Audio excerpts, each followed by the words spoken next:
तदुदितम कर्मस्वनुष्ठीयताम। नित्य वेद का अध्ययन करना चाहिए।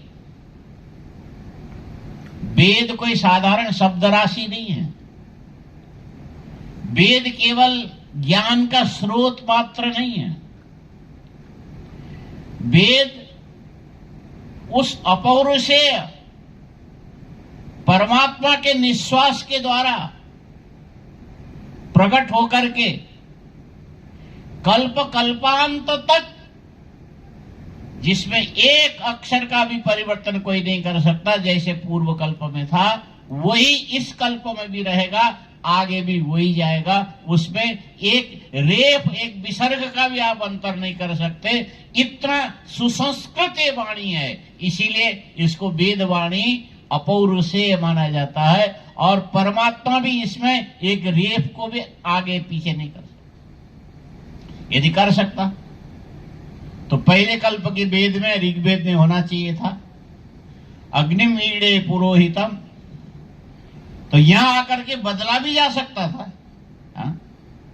अग्नि की जगह वन्यम, ईड़े के जगह स्तौमी, पुरोहितम के जगह प्रत्यक्षम, ऐसा किया जा सकता। लेकिन वेद में ईश्वर भी एक अक्षर का हेरफेर नहीं कर सकता। पूर्व कल्प में जैसा था और आने वाले कल्प में भी उसके श्वास प्रश्वास से पूर्व कल्प के अनुशासन को लेकर के स्वयं ईश्वर उस वेद के अनुशासन में स्थित होकर के संसार के कल्याण के लिए वेद को व्यक्त करता है। वेद को किसी ने बनाया नहीं है, पुरुष ने भी नहीं बनाया, ईश्वर ने भी नहीं बनाया। वेद अपौरुषेय है। वेद का आवर्तन परमेश्वर अपने श्वास प्रश्वास के द्वारा सृष्टि के आदिकाल में करता है। इसीलिए वेद केवल शब्द राशि नहीं है, गाय केवल पशु नहीं है, नर्मदा गंगा इत्यादि खाली नदी नहीं है।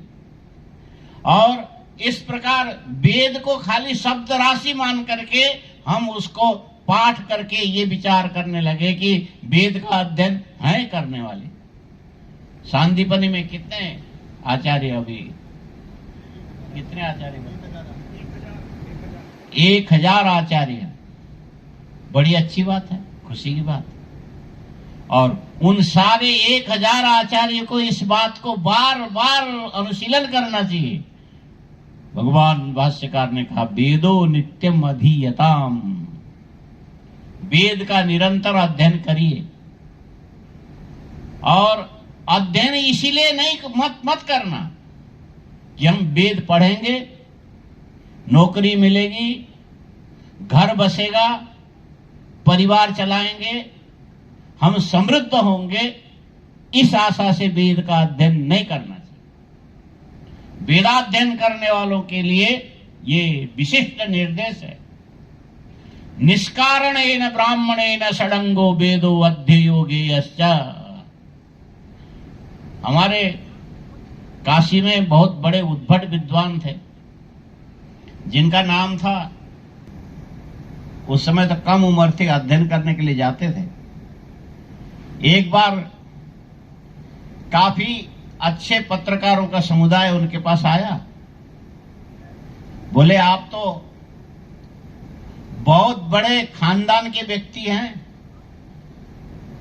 और सांगवेद विद्यालय के सामने एक छोटी सी कुटिया में रहते थे, जिसके खिड़की से गंगा दिखती थी और वहां उन्होंने तुलसी का गमला लगा के रखा था और बीच में एक बांस का डंडा खड़े करके उसमें उन्होंने एक पाटा लगा के रखा और उसको पीछे से पकड़ के बैठ के एक ही आसन में बैठ करके 6 घंटे तक स्वाध्याय कराते थे।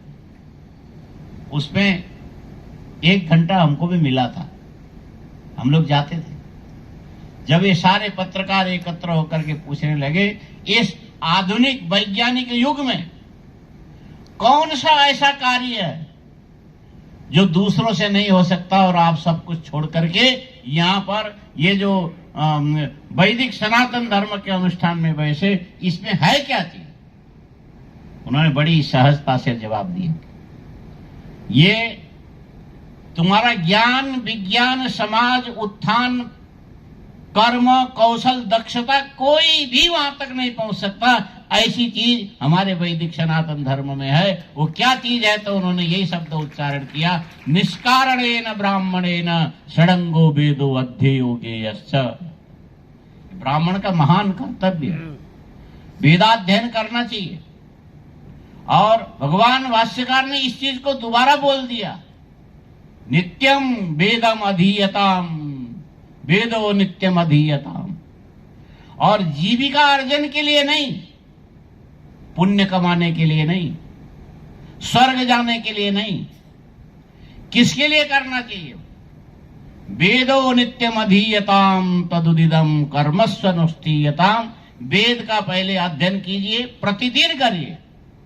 और एक दिन भी यदि वेदाध्ययन छूट जाता तो उसमें आपको प्रत्यवाय लगेगा, प्रायश्चित्त का विधान है। और ये अध्ययन, ये उच्चारण मात्र से विशिष्ट अदृष्ट उत्पन्न करने की क्षमता वेद के अंदर है, तुम्हारे विज्ञान में कहीं भी ऐसा नहीं मिलेगा। इसीलिए वेद अध्ययन करने से आपके पास ऐसा अदृष्ट उत्पन्न होगा जिसको आप स्वयं देख ही नहीं सकते, लेकिन प्रभाव उत्पादक होता है। इसीलिए वेदो नित्यम अधीयताम तदुदितम कर्मस्वनुष्ठीयताम। और वेद के द्वारा एकात्मता पर्व, आप लोग बता रहे, एकात्मता पर्व, ये अच्छा शब्द चयन है, बहुत बढ़िया।